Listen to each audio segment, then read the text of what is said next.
बिस्मिल्लाहिर्रहमानिर्रहीम, अस्सलाम वालेकुम, नमस्कार, सत श्री अकाल एंड गुड मॉर्निंग। दोस्तों, कैसे हैं आप? आई डू होप आप सब अच्छे होंगे। दिस इज़ कैसल बारी फ्रॉम बारी लॉ एसोसिएट्स। कुछ दोस्तों के सवालात हैं और कुछ ऐसे सवालात होते हैं जिनके ऊपर मेरी ये ड्यूटी बनती है कि मैं आपको इन्फॉर्मेशन जो है वो मैं आपको प्रोवाइड करूं। और वो सवालों के जवाब देने से पहले मैं आपको डिस्क्लेमर जो है वो देता जाऊं कि I am not providing legal advice here. यहाँ पे मैं सिर्फ और सिर्फ आपको इन्फॉर्मेशन दे रहा हूँ, अपनी लीगल ओपिनियन नहीं दे रहा। मैं सिर्फ इन्फॉर्मेशन और अपनी पर्सनल ओपिनियन जो है वो देता हूँ यहाँ पे। और मैं ऑलवेज यही कहता हूँ कि अगर आप के जो भी इश्यूज होते हैं आप लीगल एडवाइस जो है वो लिया करें, चूंकि हर बंदे के अपने ओन सर्कमस्टांसिस होते हैं। एक के जो सर्कमस्टांसिस होते हैं वो दूसरे के साथ मैच नहीं कर रहे होते। सो इसलिए बहुत से लोग जो हैं जब ये सोशल मीडिया के ऊपर अपने सवालात छोड़ते हैं और वहाँ से जवाब लेने के बाद या वहाँ पे इंफॉर्मेशन गैदर करने के बाद जो है अपनी एप्लीकेशंस करते हैं और वो वहाँ पे रिफ्यूजल्स आ जाती हैं उनको, और उसके बाद वो कहते हैं जी कि हमें तो फलां सोशल मीडिया प्लेटफॉर्म से हमने ये चीज़ पढ़ी थी, किसी ने वहाँ पे ये लिखा हुआ था, तो वहाँ पे ये उसकी इन्फॉर्मेशन थी। जैसे बहुत से यूट्यूब के चैनल्स के ऊपर भी मैं देखता हूँ अक्सर जो वीडियोस लगी होती हैं और उसमें बहुत से लोग तो ऐसे वीडियोस बना रहे होते हैं जो कि वकील नहीं होते, नंबर एक। सेकंड ये है कि बहुत से वकील जो हैं वो वीडियोस अपनी शेयर कर देते हैं और वहाँ पे जब आप लोगों के सवालात आते हैं तो वो वहाँ पे अक्सर जो है वो जवाब भी दे देते हैं। लेकिन मैं ऐसे नहीं करता हूँ। मैं जब तक किसी क्लाइंट से डायरेक्ट बात ना करूँ, जब तक मैं उनकी फाइल ना देखूँ, मैं उस वक्त तक जो है कोई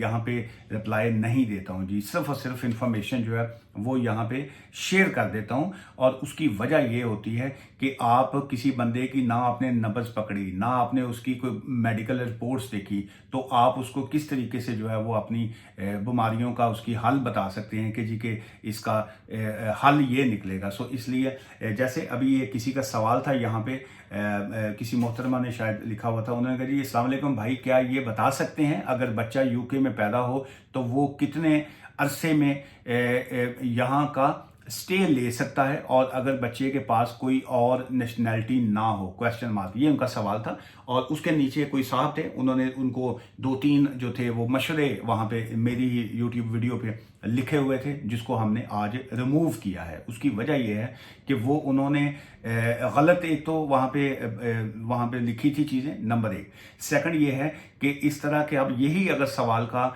मैं अगर जवाब देना चाहूँ तो मैं बिल्कुल जवाब नहीं दूंगा। उसकी वजह यह है कि आपने कहा जी कि अस्सलाम वालेकुम भाई, क्या ये बता सकते हैं बच्चा यूके में पैदा हो तो वो कितने अरसा में यहाँ का स्टे ले सकता है। अब मुझे पता ही नहीं है कि बच्चा जो है वो कब पैदा हुआ, बच्चा किन के यहाँ पैदा हुआ, बच्चे के जो माँ बाप थे उनके पास कौन सा वीज़ा था, वो कौन से वीज़े पे आए, वो यहाँ पे इलीगल एंटर्ड हुए, वो यहाँ पे स्टूडेंट वीज़ा पे आए, वो यहाँ पे स्किल्ड वर्कर वीज़ा पे आए, वो यहाँ पे स्पाउस वीज़ा पे आए, इलीगल हो गए, बाद में वो बॉर्डर क्रॉस करके आए, वो बगैर डॉक्यूमेंट्स के यहाँ पे आए, फिर उसके बाद उनके अपने सर्कमस्टांसिस क्या हैं, उनका क्रिमिनल रिकॉर्ड क्या है, उनके पास परमिशन टू वर्क थी या नहीं थी, वो कितने अरसे से यहाँ पे इलीगल रह रहे हैं। सो ये बहुत से फैक्टर्स इन्वॉल्व होते हैं जो बीइंग अ प्रोफेशनल वकील जो है, मैं ये समझता हूँ कि आपका सबसे बुनियादी जो है वो बेसिक जो चीज़ बनती है। चूँकि मेरा ये जो प्रोग्राम है या ये जो मेरी वीडियोस होती हैं, ये ना सिर्फ क्लाइंट्स देखते हैं या जिनकी कोई इश्यूज होते हैं वो देखते हैं,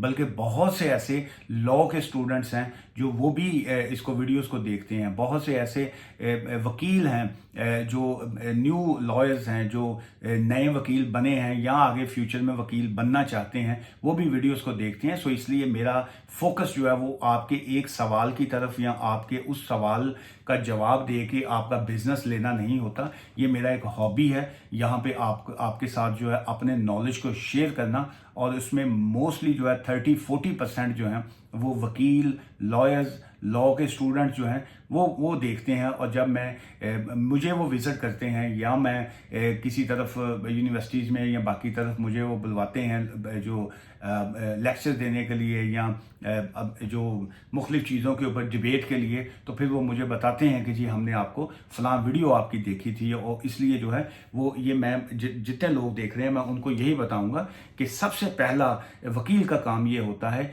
आपकी फाउंडेशन जो है, जिन्होंने पंजाबी च कहने ने नींहां जड़ियां बने, वो जब तक आपकी नींवों को नहीं पकड़ेंगे, जब तक आपकी फाउंडेशन को नहीं पकड़ेंगे, हम 7वें फ्लोर वाली जो बिल्डिंग टूट रही है या उसके जो शीशे आप या वहाँ पे नई कंस्ट्रक्शन करना चाह रहे हैं उस तक नहीं पहुँचना चाहिए। मैं 7वां फ्लोर यहाँ पे बनाना चाह रहा हूँ, कैसे बनाएं ये, उसके लिए मुझे सबसे पहले आपकी फाउंडेशन देखनी पड़ेगी। क्या उस फाउंडेशन में आपने इतना क भीम या इतना क लोया या इतना क तुसी चीज़ां पाइयां ने कि उसके ऊपर तुसी बिल्डिंग अपनी खड़ी कर सको। इसलिए आपके सवाल का डिटेल्स में मैंने इसलिए जवाब दिया है ताकि आपको अंडरस्टैंडिंग हो कि वो 7 ईयर्स चाइल्ड रूट की जो आप बात कर रही हैं, कंटिन्यूस चाइल्ड रूट की जो आप बात कर रही हैं, बेसिक्स इन्फॉर्मेशन ये आ जाती है, लेकिन बाकी बहुत से फैक्टर्स जो हैं वो इसमें इन्वॉल्व होते हैं जी।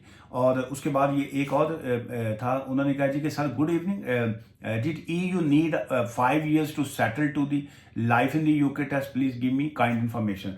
अब इसमें जो EU सेटलमेंट की जब आप बात करते हैं तो जिस वक्त की कोई प्री सेटल्ड स्टेटस पे होता है और जिस वक्त उनके 5 साल मुकम्मल हो जाते हैं तो वो उनको सेटलमेंट के लिए वो अप्लाई कर सकते हैं। सो सेटलमेंट की हद तक जो है उनको लाइफ इन द UK नहीं चाहिए होता है, लेकिन जिस वक्त वो सिटीजनशिप की एप्लीकेशन फाइल करते हैं या उसके बाद वो ब्रिटिश नेशनैलिटी के लिए एप्लीकेशन फाइल करते हैं, सो देन जो है उनको लाइफ इन द UK जो होता है वो करना मस्ट होता है। अब अभी थोड़ी देर पहले मेरी किसी भाई साहब से बात हो रही थी तो वो BRP के हवाले से बात कर रहे थे कि मेरा जो BRP है वो मेरा वैलिड है अनटिल नेक्स्ट ईयर जो है, आज 5 जून है जी, और उन्होंने कहा जी कि मेरा BRP तो नेक्स्ट ईयर तक का वैलिड है, तो क्या मैं उस वक्त तक जो है मेरा स्टेटस लीगल है।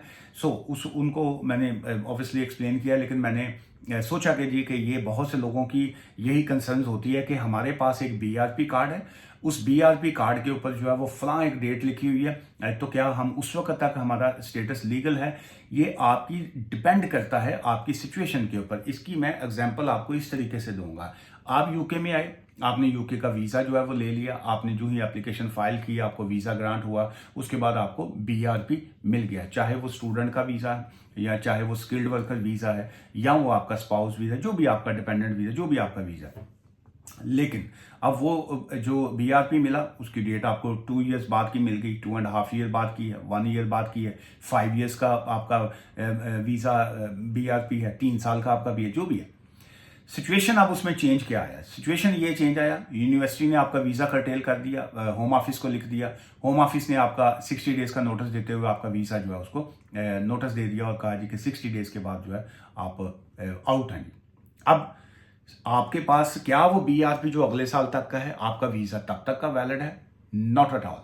आपका वीज़ा जो है वो सिर्फ 60 डेज तक का वैलिड है, क्योंकि BRP चाहे अगले साल तक का है लेकिन वो ख़त्म हो जाता है जो ही आपका वीज़ा जो है वो कर्टेल करता है।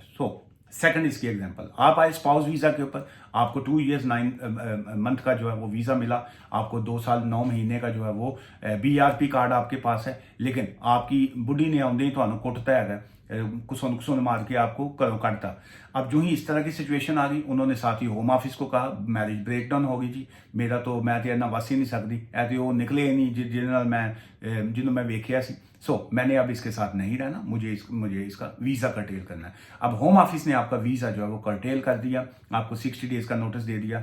अब आपका जो BRP है वो टेक्निकली तौर पे ख़त्म हो गया, आपका चाहे 2 साल 9 महीने का आपने पकड़ा हुआ है हाथ में, लेकिन वो आपका ख़त्म हो गया। सेम ऐसे ही डिपेंडेंट के साथ भी, सभी के साथ। आप एक बैंक में गए, आपने एक बैंक अकाउंट जो है वो आपने ओपन कर दिया, आपको कार्ड एक इशू हो गया, डेबिट कार्ड आपको इशू हो गया, उस पर नॉर्मली ये 3 साल या 5 साल का आपको डेबिट कार्ड इशू कर देते हैं, वो उसके ऊपर डेट लिखी हुई है 2028, लेकिन अब आपका कार्ड जो है आपके हाथ में डेबिट कार्ड 2028 तक का है, 2027 तक का है, लेकिन बैंक ने जो है वो आपका अकाउंट जो है वो क्लोज कर दिया, पीछे से आपका अकाउंट क्लोज है। वो जड़ा हुण तुहाडे हाथ दे विच डेबिट कार्ड है, उसको कहाँ पे यूज करेंगे आप खुद से देखने के लिए, खुशी मनाने के लिए तो ठीक है, देखो जी मेरे पास फलां बैंक का कार्ड है और ये जो मेरा उसके ऊपर जो वैलिड डेट आ रही है, एक्सपायरी डेट आ रही है, वो फलां 3 साल बाद की आ रही है, लेकिन क्या वो डेबिट कार्ड आप जो है वो ATM में यूज कर सकते हैं, किसी शॉप में आप इस्तेमाल कर सकते हैं? नहीं, क्योंकि आपका अकाउंट ही क्लोज हो चुका है। इसलिए BRP का तल्लक आपके उस वक्त तक है जब तक आपका वीज़ा जो है वो वैलिड है, अदरवाइज वो आप उसमें आप फॉल उसमें नहीं करते हैं जी। और can we do a job on national insurance number, old BRP expired but waiting for new. अगर आपका वीज़ा वैलिड है और उसके बाद आप अपना नए BRP का वेट कर रहे हैं, तो लेकिन वीज़ा वैलिड है आपका, आपके पास, आप इलीगल नहीं है, आप ओवरस्टेज नहीं है, तो फिर आप जॉब अगर कर रहे हैं तो वो लीगली अलाउड है, उसमें कोई इशू नहीं है। और जो नेशनल इंश्योरेंस नंबर होता है, जिसको NI कहा जाता है, वो वन टाइम इशू होता है। आप कोई स्टूडेंट वीज़ा पे आए या आप किसी भी वीज़ा पे यूके में आते हैं, तो आपको जो एक मरतबा NI नंबर इशू हो जाता है वो फॉर एवर होता है, वो सारी ज़िंदगी के लिए। आप चाहे बाद में आप चेंज करके आप स्किल्ड वर्कर वीज़ा पे भी चले जाते हैं, तब भी आपका इंश्योरेंस नंबर वही चलता है। आप उसके बाद मैरिज कर लिया, आप स्पाउस वीज़ा पे आ गए, तब भी वही चलता है। आप PSW आप स्विच कर गए, तब भी आपका नेशनल इंश्योरेंस नंबर जो है वही चलता है। नेशनल इंश्योरेंस नंबर का मतलब ये है कि आप जो काम करते हैं, जो जॉब करते हैं, उसके ऊपर जो है आप अपना टैक्स पे करते हैं, और वो टैक्स डिपार्टमेंट और नेशनल इंश्योरेंस नंबर उनका कंसर्न्स होती हैं, उनसे रिलेटेड होती हैं। लेकिन अगर आपके पास परमिशन टू वर्क नहीं होती, लेकिन आपका नेशनल इंश्योरेंस नंबर अगर है और आप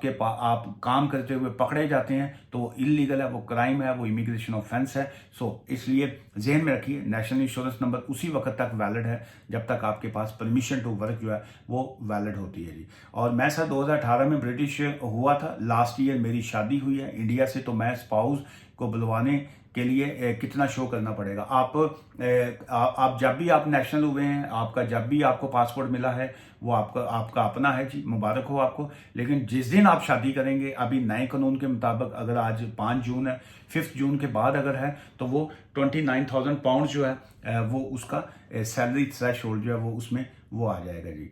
और हैव अ सीट। उसके बाद ये एक है जी कि अस्सलाम brother, my wife applied for ILR 1 week before her BRP expired. She has received an email from a home office to say that they have received her documents which have now been submitted. They didn't mention if she can still work or not whilst waiting for a decision. Does she needs to apply for extension for BRP? देखिए, मुझे आपकी file का नहीं पता, सो उस पर मैं ज़्यादा कमेंट्स नहीं करूंगा। लेकिन सिंपल रूल ये है कि अगर आपने जो अपनी वाइफ अप्लाइड फॉर ILR, अगर उन्होंने ILR अप्लाई किया है, अपना उसको पिछला वीज़ा जो था उनका एक्सपायरी से पहले उन्होंने अप्लाई किया है, BRP का ताल्लुक नहीं है। BRP बहुत से लोगों का एक्सपायर, जैसे अब 31 दिसंबर 2024 बहुत से BRP लिखा हुआ है। लेकिन अगर उनके पास वीज़ा वैलिड था और उन्होंने ILR के लिए एप्लीकेशन फाइल की, तो जब तक उस ILR की एप्लीकेशन का फैसला नहीं आता, बाय लॉ उनकी जो पिछला उनका स्टेटस होता है वही रहता है, और उनके पास परमिशन टू वर्क या काम जो है वो कंटिन्यू उसके ऊपर उनको अलाउड होता है, वो करती रहती हैं। लेकिन इसमें देखना आपने ये है कि जो जब उनकी एप्लीकेशन फाइल की गई है, उस वक्त उनके पास वीज़ा जो था वो वैलिड था जी। सर ये कह रही कि स्किल्ड वर्कर नो FLR करनी चाहिए या नहीं? Sir please apply. Skilled worker visa हो या स्टूडेंट हो या कोई भी बंदा जो हो, वो उनका काम ये है कि जो उनका वीज़ा है वो उसी वीज़े के ऊपर काम करें और उसी वीज़े के की जो एक्सटेंशंस करें। ये जो FLR है, ये टेक्निकली ये कोई इसका रूल नहीं है कि जी कि आप स्किल्ड वाला नहीं कर सकता या स्किल्ड वाला कर सकता है, या स्टूडेंट वाला नहीं कर सकता या स्टूडेंट वाला कर सकता है। ये FLR का मतलब है further leave to remain, further के हमें मजीद यहाँ पे लीव दी जाए, यहाँ पे रिमेन करने के लिए, यहाँ पे रहने के लिए। लेकिन फर्दर लीव टू रिमेन क्या होती है, उसकी बेसिस क्या होती है, उसकी मुख्तलिफ ग्राउंड्स हैं। मेडिकल ग्राउंड्स आपकी हो सकती है, आपकी किसी ह्यूमन राइट लॉ की वायलेशन हो सकती है। सो इस डिपेंड करेगा कि आपका कौन सा ऐसा ह्यूमन राइट था जो वायलेट हुआ है, जिसकी बेस के ऊपर जो है अब आप FLR करना चाह रहे हैं। सो ये वाला जो इस तरह के इश्यूज होते हैं, उसके लिए ऑलवेज बेस्ट कि आप प्रॉपर अपनी लीगल एडवाइस जो है वो लेके आगे काम कीजिए। सर अगर आपने पहले छोड़ दिया हो हस्बैंड को, लेकिन जब यूज पता चले कि आपकी वाइफ प्रेग्नेंट थी और बेबी के लिए वो अपनी वाइफ छोड़कर वापस आ जाए आपके पास, अगर आप उसको मौका दें तो क्या आप दे सकते हैं? अब ਹੁਣ ਮੈਨੂੰ ਕੀ पता है जी कि उन्होंने की ऐसी हरकत की है कि जड़ा वापस तुसी उन्होंने मौका देना है, या उनको आपने माफ़ किया या क्या किया? अगर तो ये आप मुझसे अखलाकी को मशवरा पूछ रही हैं, तो उसके लिए मैं फिर किसी दिन जो है तफसील से बात करूंगा।